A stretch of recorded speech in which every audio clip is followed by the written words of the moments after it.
the same rights as American citizens. You know, this is the 73rd, today is the 73rd anniversary, I think, of Social Security being enacted, and you called the funding mechanism a disgrace recently. How would you change it?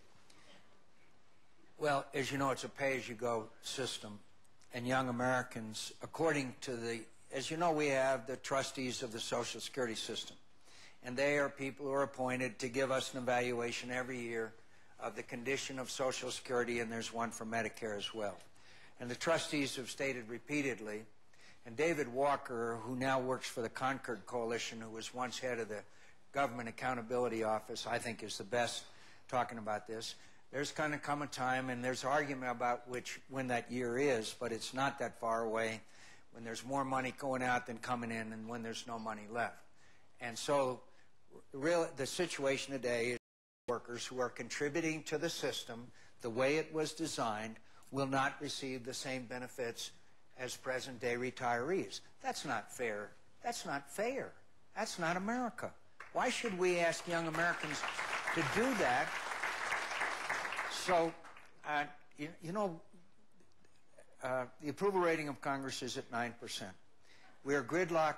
By the way, you're down to blood relatives and paid staffers when you get down that low. Congress is at a gridlock on everything, on energy, on whatever it is. One of our earliest memories was in 1983, Ronald Reagan and Tip O'Neill, the liberal Democrat from Massachusetts. Jack remembers it very well. Phil remembers it very well. And Ronald Reagan sat down together with the benefit of a Greenspan study. And they said, okay, we're going to fix Social Security. They walked out in the Rose Garden, stood next to each other. Now, it may not have been the solution that I wanted. It may not be the solution that Phil or Jack or anybody else wanted. But it was a solution, and we saved Social Security for about 25 or 30 years. It was about to go bankrupt. Now, why can't we do that again?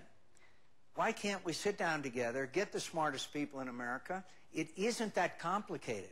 A little straight talk. Medicare is complicated, my friends. It's a complex issue, incredibly complex.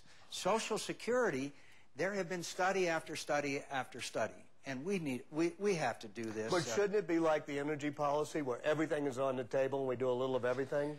Yes, and as you know, I am opposed to tax increases, and I will go in and I will tell, and I will say I am opposed to tax increases. I think we can fix this without it. And I am confident I can convince the people on the other side of the table that we do not need tax increases.